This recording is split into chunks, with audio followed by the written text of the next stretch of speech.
Bem-vindo ao curso Integrador e Instalador de Energia Solar Fotovoltaica.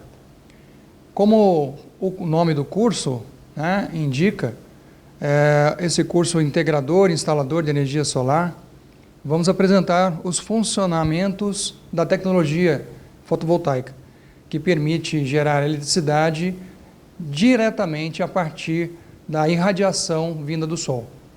As suas aplicações no sistema fotovoltaico e destinado ao público em geral, você, arquiteto, engenheiro, construtor, técnico, eletricista e pessoas interessadas, nós vamos apresentar na forma concisa e clara os fundamentos da energia solar, de tecnologia fotovoltaica e os tipos de sistemas fotovoltaicos, suas características e aplicações. Dentre os vários tipos de sistemas, o de maior interesse no Brasil atualmente é o sistema fotovoltaico conectado à rede, devido à resolução 482 da ANEEL, em 17 de abril de 2012, as subsequentes normas de acesso das concessionárias distribuidoras de energia. A partir dessas regulamentações, pode-se instalar um sistema fotovoltaico conectado à rede de residências, prédios, escolas, supermercados e outras edificações e gerar energia elétrica para o consumo próprio. Esse é o foco do nosso curso: conhecer os fundamentos da tecnologia e aplicação para a geração de energia em edificações. Me apresentando, meu nome é Ramiro, eu estou aqui em nome do Instituto Brasil Fotovoltaico, minha empresa chama Prado Soluções e Eficiência Energética, e trabalhamos então com projetos e dando todo o suporte para sistemas de energia solar fotovoltaica. Iremos apresentar nesse curso alguns temas, apresentando uma introdução do mercado de energia solar no Brasil, oportunidades, conceitos e unidades de medida, terminologia básica, fontes de energia, fundamentos de energia solar, captação de energia solar, sistema de aproveitamento de energia solar, suas grandezas e medições, irradiação solar, potencial brasileiro de energia solar, tecnologia fotovoltaica, componentes desse sistema fotovoltaico, tecnologia de célula e módulos, sistema on-grid e off-grid, componentes de sistema fotovoltaicos, tipos de integração, procedimentos e normas, benefícios da geração distribuída e algumas perguntas mais frequentes que se ouve no mercado. Falando do mercado, dando uma introdução, segundo a pesquisa feita pelo grupo BP, o consumo de energia no Brasil até 2040 atingirá um avanço de 65%. O crescimento somente no mercado esperado para a energia elétrica é uma projeção de consumo total de 89% maior do que os dias de hoje. Já o projeto PDEE, Plano Decenal de Expansão de Energia, prevê um aumento de capacidade de energia solar instalada que atingirá um pico de 8,6 gigawatts até 2027. Segundo a matéria no Correio Brasiliense, o Brasil vai mudar a matriz energética até 2029, com redução na geração hídrica, de 58% para 42% do total produzido. Isso quer dizer que as fontes eólicas vão dobrar e a solar vai ter uma participação 4 vezes maior do que hoje. Dando uma introdução do mercado de energia solar no Brasil, eu peguei algumas notícias mais recentes, como, por exemplo, no jornal Estado de Minas. Segundo a pesquisa do Grupo BP, o consumo de energia no Brasil, até 2040, atingirá um avanço de 65%. O crescimento somente do mercado esperado para a energia elétrica é uma projeção de um consumo total de 89% maior do que os dias de hoje. Já no portal de energia, o Brasil aposta forte na energia solar para a geração de eletricidade. Para ter uma ideia, nessa matéria traz onde o plano decenal de expansão de energia prevê um aumento da capacidade de energia solar instalada, atingirá um pico de 8,6 gigawatts até 2027. No Correio Brasiliense, trouxe a energia solar deve quadruplicar no Brasil nos próximos 10 anos. Segundo a matéria, vai mudar a matriz energética até 2029, com a redução da geração hídrica de 58% para 42% do total produzido. Isso quer dizer que as fontes eólicas vão dobrar e a solar vai ter uma participação de 4 vezes maior do que hoje. E também significa dizer que o setor de energia do Brasil, para atender essa demanda, irá precisar de investimento de 2,34 trilhões de reais até 2029. Já num estudo feito pelo Sebrae, eles apontam 20 oportunidades de negócio para empreendedores. Destacam-se consultoria e assessoria em diversos modelos, consultoria ambiental, jurídica, tributária, fundiária, financeira, avaliação de recurso solar, técnica, engenharia, treinamento e capacitação. Integradores do sistema fotovoltaico, certificadoras e serviços de terceiros para grandes empresas e operação e manutenção. No Money Times, traz a matéria: o Brasil possui atualmente quase 3 gigawatts de instalações operacionais de geração distribuída. Geralmente, sistemas instalados por consumidores ou empresas em telhados de residências, lojas ou fábricas, cuja produção pode ser abatida na conta de luz dos estabelecimentos. Dada essa introdução, vamos apresentar alguns conceitos fundamentais que vão permitir princípios básicos de conversão fotovoltaica. Isso é, como é possível transformar a energia do sol em eletricidade e os elementos chaves necessários para realizar essa transformação. Temos uma entrevista do presidente da Absolar com o Canal Rural, dizendo sobre o crescimento deste setor de usinas de energia solar. Em abril, o número de pedidos de outorga de fontes de geração de energia solar fotovoltaica subiu 270% em relação a março. As informações são da Agência Nacional de Energia Elétrica, que divulgou o levantamento que mostrou o bom desempenho da energia solar no país. Segundo a agência, entre outubro de 2019 e março de 2020, foram registrados pedidos de mais de 11 gigawatts de projetos solares. A maioria desses pedidos está concentrado no estado de Minas Gerais. No mês de março foram registradas 59 usinas, sendo metade da capacidade instalada vindas de energia da fonte solar.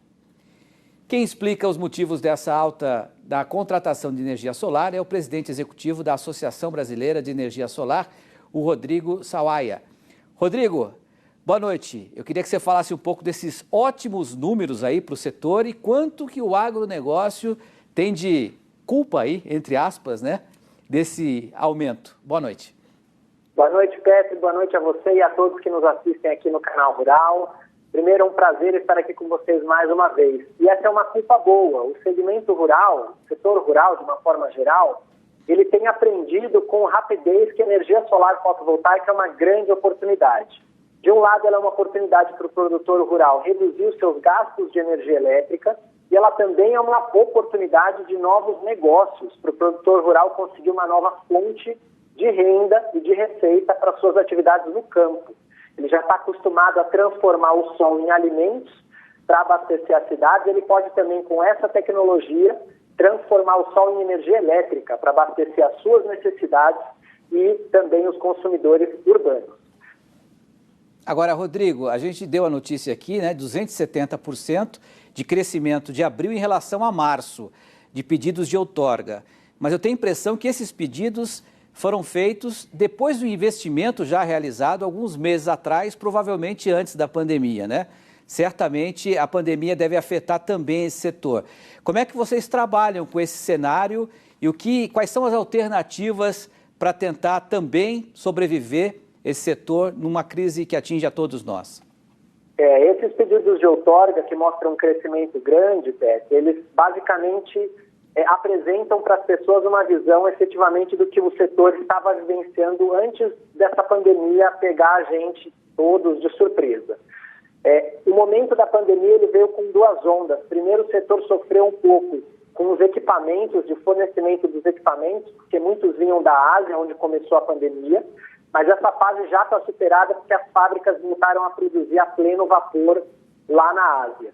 O segundo impacto grande que a gente sente é o impacto na demanda, porque a quantidade de novos projetos e novos pedidos de uso da energia solar fotovoltaica, seja de pequeno porte ou grande porte, diminuiu. No entanto, a boa notícia é que assim como as empresas, muitas delas não pararam as suas atividades, os produtores no campo estão ajudando o Brasil a continuar produzindo alimentos e as suas necessidades para atender a população nas cidades, além da do campo, eles precisam de energia elétrica para fazer esse trabalho avançar. Ela é um custo importante para o produtor rural. E a energia solar ela vem para aliviar esse custo do produtor.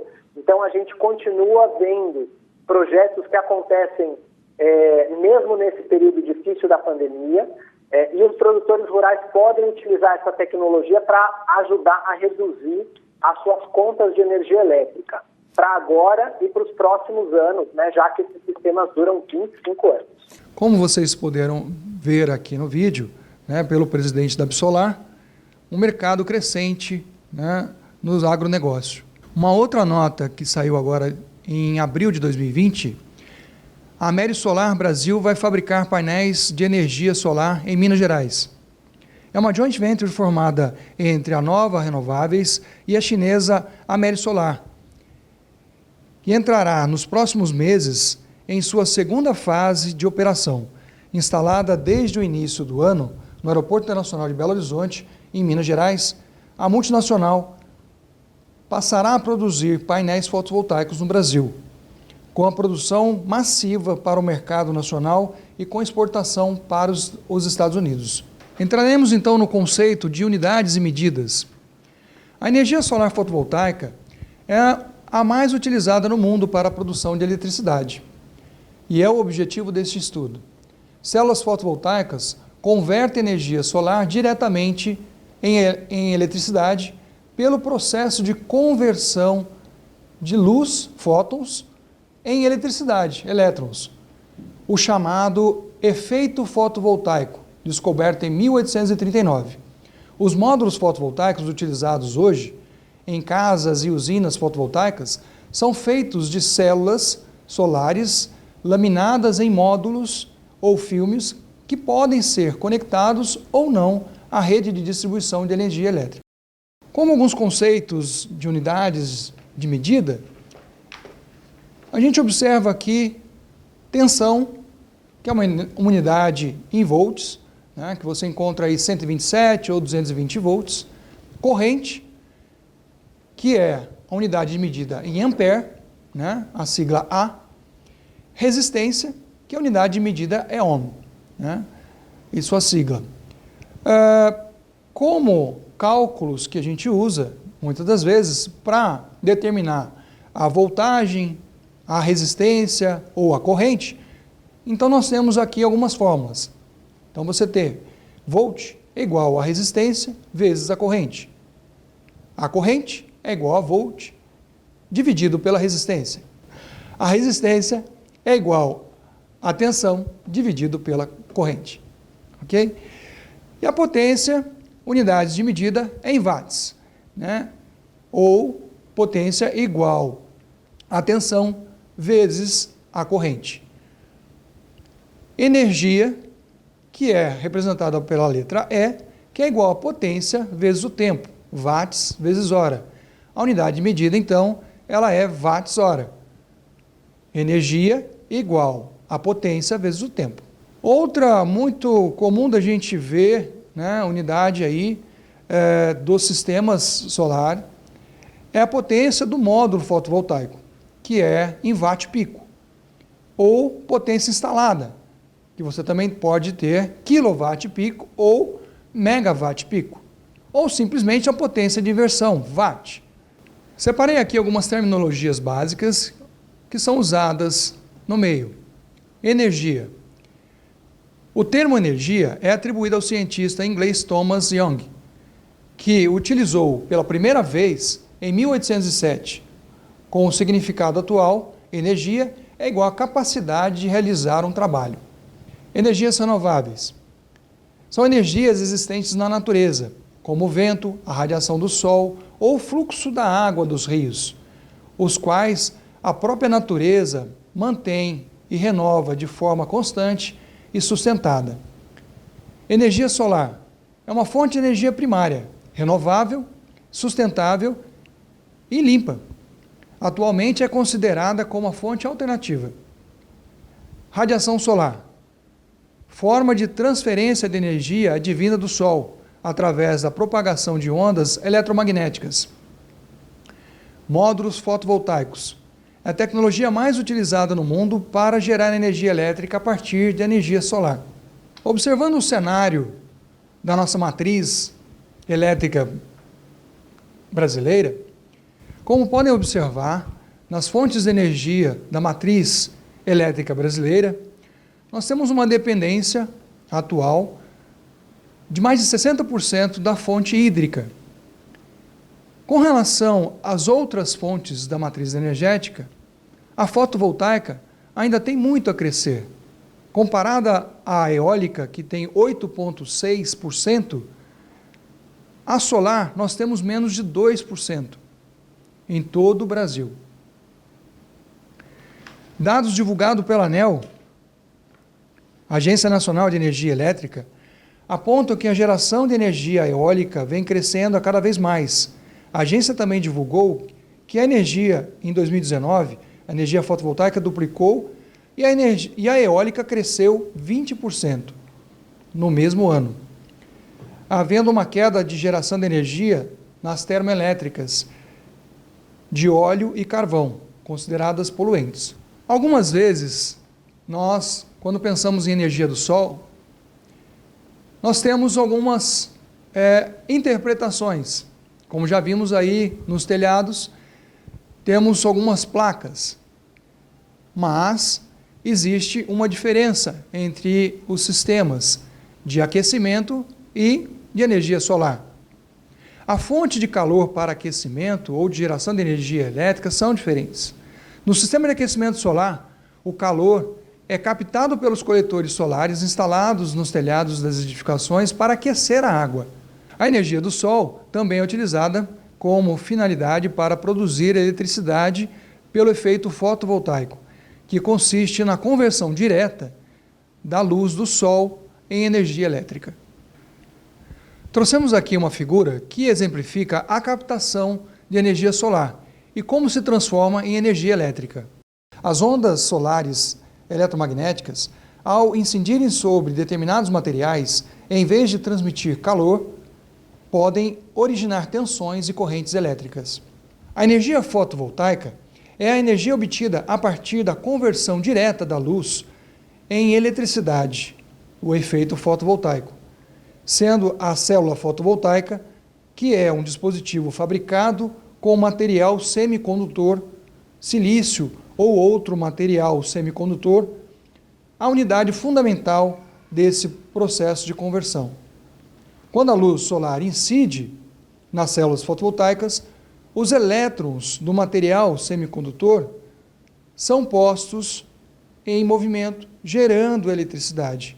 Como podem ver, o movimento de prótons e elétrons dentro do material que se transforma em energia elétrica.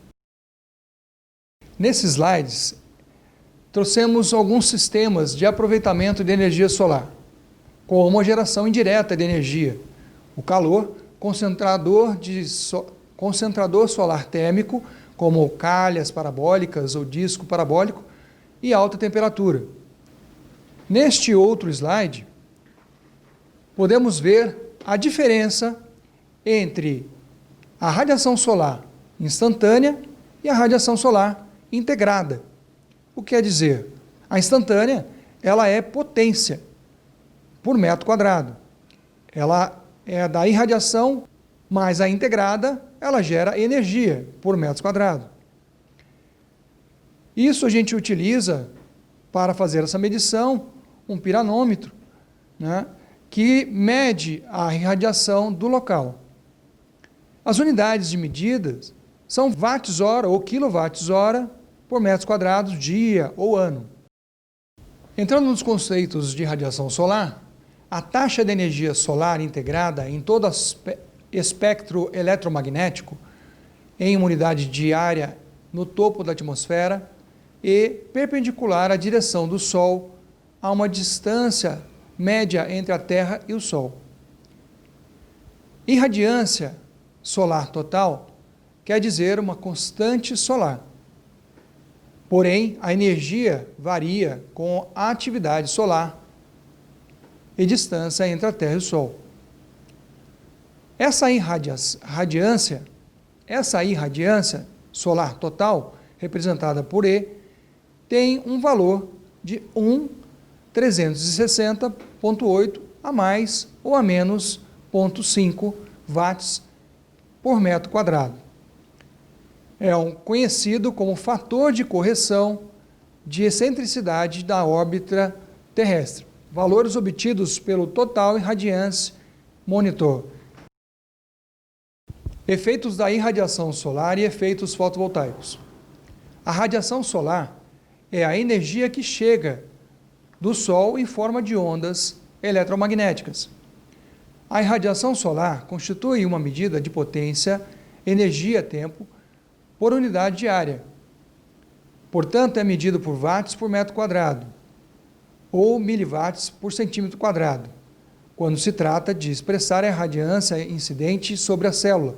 A irradiância que chega ao nosso planeta, proveniente do Sol, tem um valor médio aproximadamente de 1.367 watts por metro quadrado. Por irradiação solar, se entende a quantidade de energia solar incidente por unidade de superfície durante um período definido de tempo, normalmente dia, mês ou ano. Obtém-se integrando a irradiância global nesse período. Costuma expressar em quilowatts-hora por metros quadrados por dia, mês ou ano. Com mais alguns conceitos de radiação solar e os efeitos fotovoltaicos, o efeito fotovoltaico é um efeito físico descoberto por Becquerel em 1839, ao observar que certos materiais, ao serem expostos à luz, eram capazes de produzir uma corrente elétrica. No entanto, somente em 1954 foi produzida a primeira célula fotovoltaica com uma eficiência de conversão aceitável. Como podem ver, a célula naquela época, em 1954, ela produzia uma eficiência de 6%. Hoje, nós estamos chegando a 16%, 20%. Nos anos de 1950 e 70, iniciaram-se as pesquisas intensivas nesta área, especialmente para aplicações espaciais. A grande mudança foi produzida a partir dos anos 70, motivada em parte pela primeira crise energética internacional, que fomentou uma tentativa de diversificação das fontes energéticas e promoveu a pesquisa e o desenvolvimento da energia fotovoltaica como fonte energética. O potencial brasileiro de energia solar. O Brasil tende a se tornar um expoente em geração de energia sustentável. Neste cenário, os projetos de microgeração fotovoltaica são um exemplo clássico, já que possuem um potencial abundante no cenário brasileiro. Os números são bastante significativos para compreender a importância dos pequenos negócios e sua contribuição para o desenvolvimento e fortalecimento da economia nacional. Sobretudo, a potência para um uso eficiente de energia elétrica e geração de energia própria, com a consequente redução dos custos e aumento de competitividade de forma sustentável. Em um país ensolarado como o Brasil, este potencial é ainda mais possível e viável.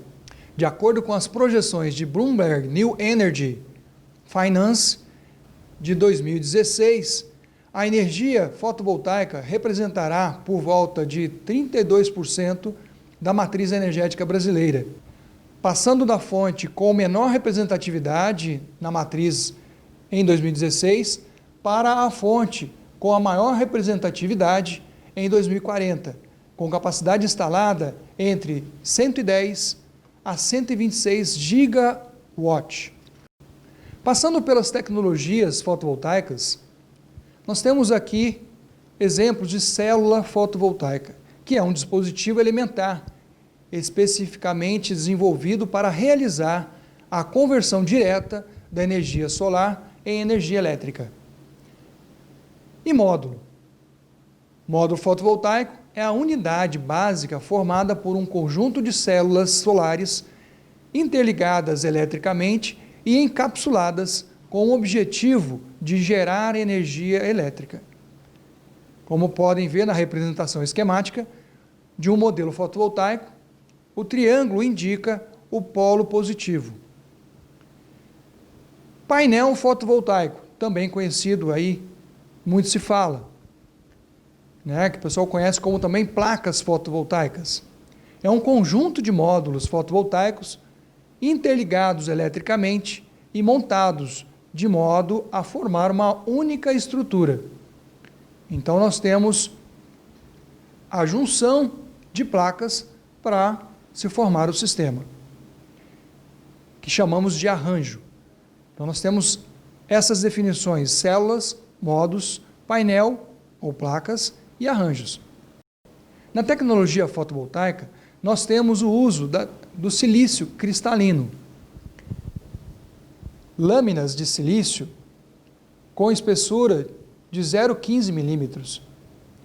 Então, silício cristalino, representado por essa sigla CSI, ele tem o silício policristalino e o monocristalino, que é representado por essas siglas PSI e MSI.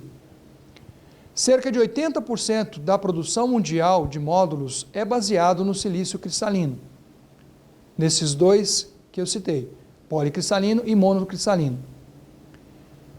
Na tecnologia de filmes fino, são finas camadas ou filme finos de materiais depositados sobre substratos rígidos ou flexíveis. A espessura dos filmes é na ordem de 0,01 milímetro.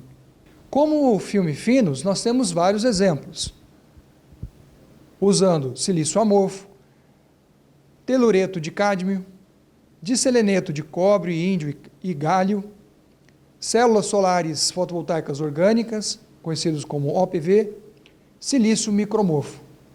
Dos módulos de silício cristalino, nós temos aqui dois exemplos, como podem ver a diferença entre eles, que é muito importante que todo consumidor entenda a qualidade e as principais diferenças entre as placas solares disponíveis no mercado. Aqui, à esquerda, você vê os módulos monocristalinos que possuem taxa de eficiência de 15% a 21%, pois é o efeito do silício mais puro, portanto ele é mais caro também para ser produzido. O processo é lento e é preciso para criar uma estrutura celular pré-determinada e ordenada. Já o módulo policristalino, que são chamados de silício multicristalino, é produzida em uma estrutura celular menos ordenada, por isso é mais barato. Tem um desempenho menor, com taxas de 13% a 16%. Como podemos ver nessa figura, nós trazemos aqui uma placa com toda a sua composição de material. Módulo, vidro, película de EVA, célula fotovoltaica, e como podem ver, a célula fotovoltaica praticamente é um sanduíche, né? Onde ela está, então, à sua volta, a película, o vidro, a moldura, né? Na parte inferior tem um backsheet, que é o fundo protetor, e essa moldura de proteção em alumínio. A célula, então, é composta por materiais semicondutores que formam uma junção de prótons e nêutrons. A irradiação solar, ao incidir na célula, faz surgir uma tensão elétrica entre os terminais do módulo, em elétrons fotogeradores. Os waffles, ou lâminas, são tratados quimicamente e transformados em células fotovoltaicas que compõem os painéis. Entrando agora para os principais componentes de sistema fotovoltaico, nós temos o módulo fotovoltaico, o inversor fotovoltaico, a estrutura de suporte ou fixação metálica, string box, ou conhecido como caixa de proteção, contendo o DPS, que é o dispositivo de proteção contra surto, disjuntores, fusível e chave seccionadora. Condutores, cabos solares, conectores como MC4, sistema de monitoramento, data logger e controlador de carga e baterias de sistemas off-grid. Exemplificando um sistema on-grid, nós temos o Sol, pela irradiação, incidindo nas placas e pelo efeito fotovoltaico se transformando em energia, que é ligado a um inversor. Esse inversor transforma a energia de corrente contínua em corrente alternada, que é ligado ao medidor de energia direto à rede de distribuição da concessionária. No exemplo off-grid, também conhecido como sistemas isolados ou autônomos, são compostos por painéis, controlador de carga, bancos de baterias, inversor, disjuntor e cabos. Nesse sistema, igual ao sistema on-grid, mas acrescentamos as baterias. Como pode ver na figura, nós temos um controlador de carga. Mas por que um controlador de carga? Porque ele controla a carga e a descarga das baterias. Componentes do sistema fotovoltaico. Também parte do sistema são os conectores, que possuem um grau de proteção IP67 ou superior e não devem ser posicionados em canaletas ou dutos que possam acumular água ou ficar presos com abraçadeiras. Nós temos dois exemplos aqui mais usados, que é o MC3 e o MC4. Cabos. Nós temos uso do cabo unipolar e de cabos multipolares. O cabo unipolar é composto por um condutor isolado e uma segunda camada de revestimento chamada de cobertura ou capa, com a finalidade de proteção mecânica. O multipolar são vários condutores isolados com uma cobertura ou capa. Os módulos de sistema on-grid costumam vir de fábrica com os conectores especiais para conexão rápida. Também como parte são os inversores, dispositivo responsável pela injeção de energia solar à rede, é o inversor grid.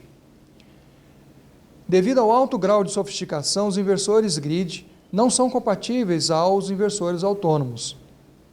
Estes não podem ser ligados diretamente à rede de distribuição, pois não possuem o mesmo controle sobre a tensão, fase ou frequência que os inversores grid possuem. Para fornecer o máximo de energia à rede, o inversor grid deve operar no ponto máximo de potência, MPP, do arranjo fotovoltaico. Como o MPP muda de acordo com as condições climatológicas, o inversor deve possuir um sistema de segmento de ponto máximo de potência, MPPT, da sigla em inglês Maximum Power Point Tracker, que ajusta automaticamente a tensão de entrada do inversor de acordo com a tensão MPP a cada instante. Suas funções são converter a corrente contínua gerada pelo arranjo fotovoltaico em corrente alternada de acordo com o funcionamento da rede de distribuição. Ajustar-se ao ponto máximo de potência do arranjo fotovoltaico são algumas funções do inversor grid. Converter a corrente contínua gerada pelo arranjo fotovoltaico em corrente alternada de acordo com o funcionamento da rede de distribuição. Ajustar-se ao ponto máximo de potência ao arranjo fotovoltaico, conseguindo o seu maior rendimento. E fazer o registro operacional, guardando e transmitindo os dados durante o seu funcionamento, através do display, cartões de memória, transmissão direta ou computador. Possui dispositivos de proteção em corrente contínua e corrente alternada, como, por exemplo, proteção contra curtos circuitos, corrente contínua, corrente alternada, proteção contra inversor de polaridade, proteção contra sobrecargas e sobretensões, proteção para a conexão com a rede. String Box. O String Box é conectado ao inversor de frequência e ao quadro de proteção da rede elétrica. Quando conectados ao lado da corrente contínua, do inglês Direct Current, conhecido como DC, ele protege a instalação e os módulos fotovoltaicos contra descargas elétricas. Quando os dispositivos de segurança estão presentes na conexão com o lado de corrente alternada, do inglês Alternating Current, também AC, ele realiza a proteção da instalação contra descargas atmosféricas. Aqui nessas figuras, nós podemos ver alguns exemplos de suportes para telhado, suportes e afixações. Para fixar os módulos de telhados, é necessário instalar o perfil de suporte que pode ser diretamente nas telhas, no caso de telhas metálicas, ou no suporte de telhado, no caso de telhas de cerâmicas, argilas ou concreto.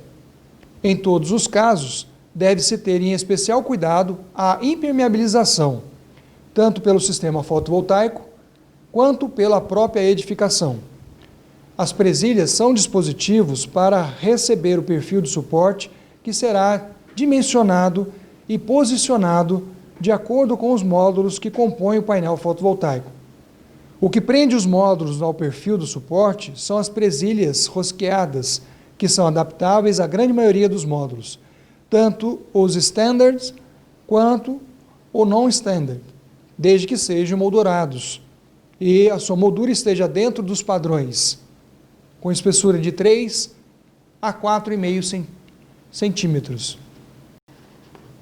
Nós podemos encontrar aí no mercado diversos tipos de situações e tipos de integrações diferentes.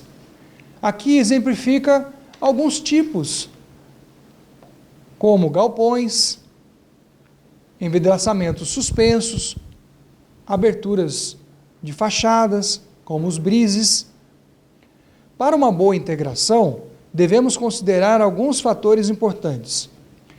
A inclinação para maximizar a geração de energia durante o ano, a orientação, a face sempre deve ser voltada para o norte, a irradiação, o valor de irradiação incidente na localidade, irradiação total.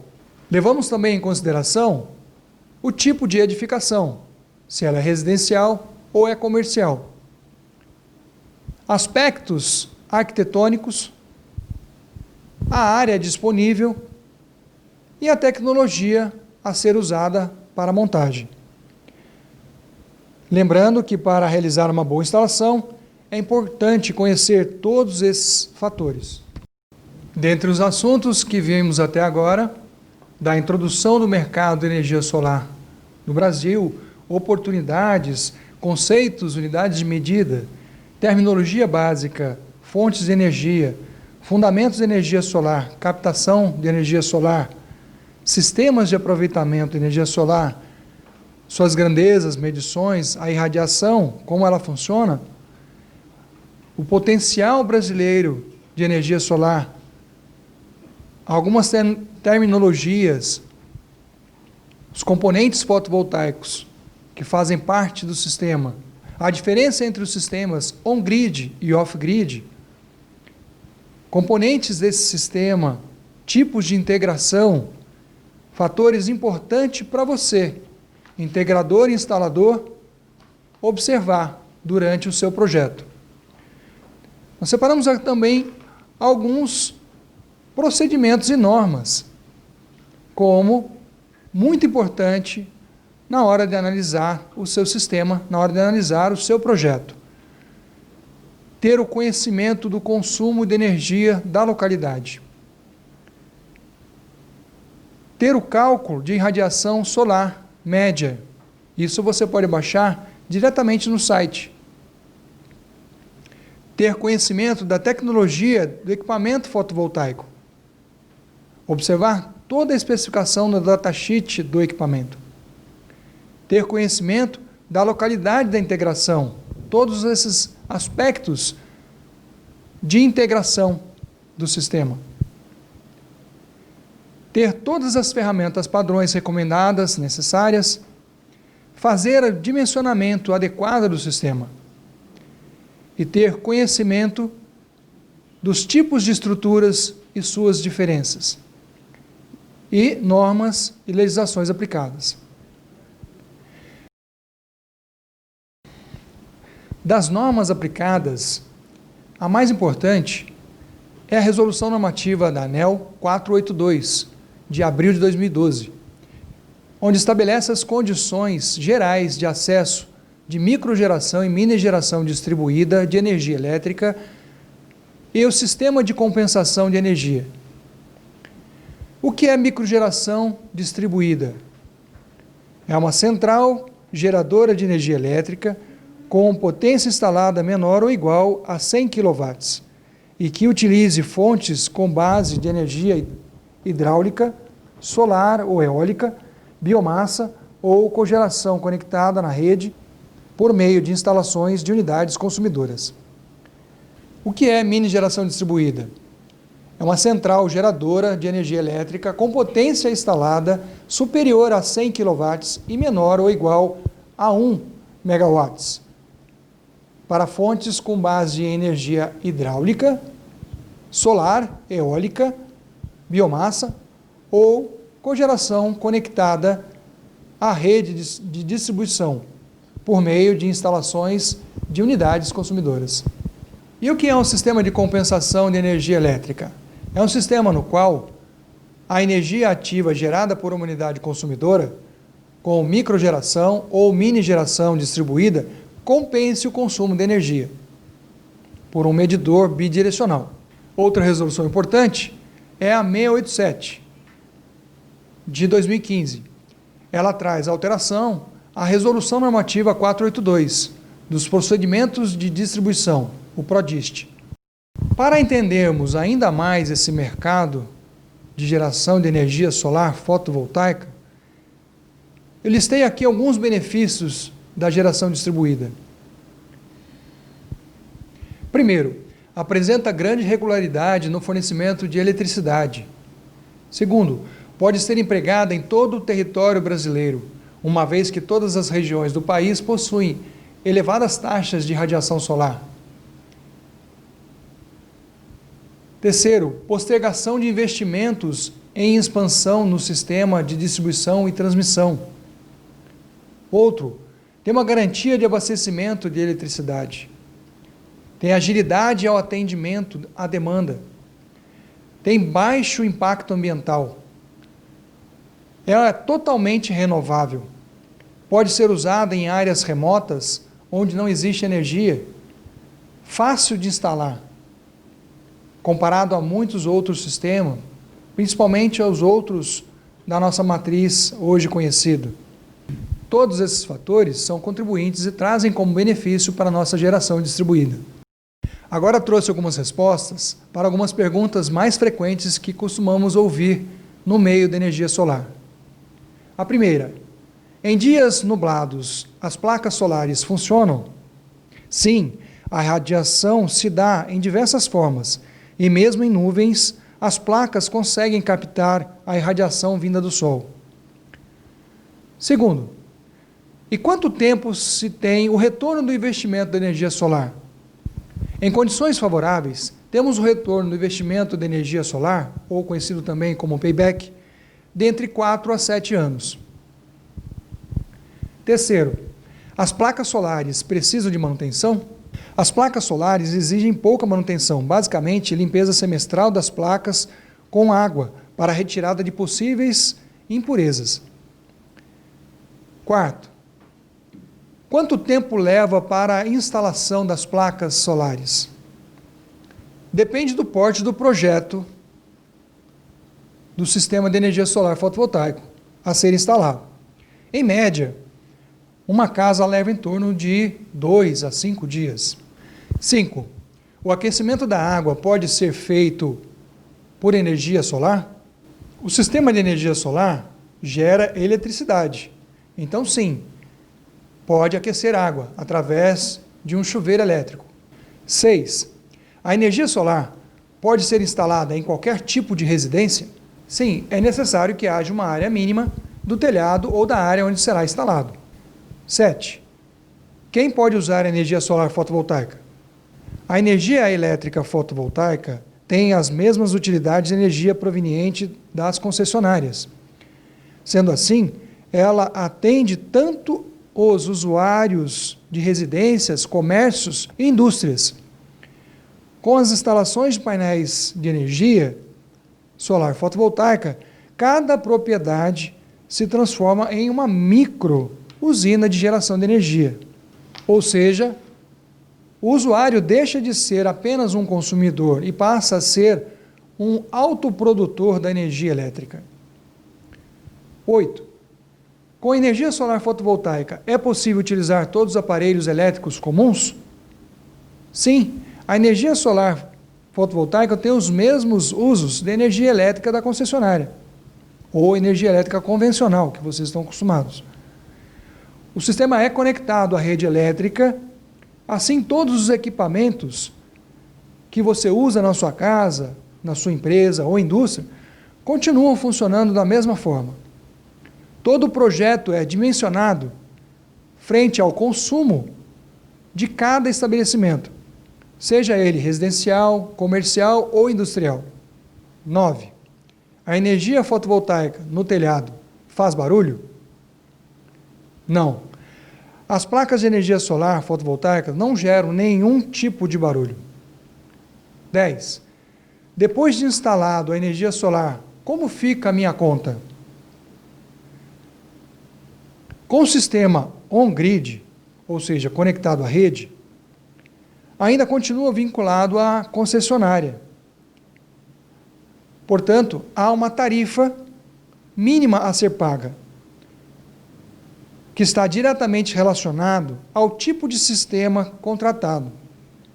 Como exemplo, o monofásico, você pode variar de R$ 40 a R$ 50, o bifásico, que pode variar de R$ 60 a R$ 80, e o trifásico, que pode variar de R$ 80 a R$ 120, dependendo de onde está localizado a sua concessionária. Pois bem, pessoal, como considerações finais, eu adianto aqui que na aula prática vocês vão conhecer todos os equipamentos, a parte estrutural, conhecer de perto e colocar a mão em cada um dos produtos, como os módulos, os inversores, a caixa de proteção, string box, ou todos os afixadores diferentes que você pode encontrar no mercado. E assim, então, poder dimensionar e estudar o seu sistema de acordo com cada necessidade do seu cliente, que você estiver, então, analisando, estudando e fazendo o seu orçamento. Agradeço a todos, meu nome é Ramiro Prado, e nos vemos na próxima oportunidade. Obrigado.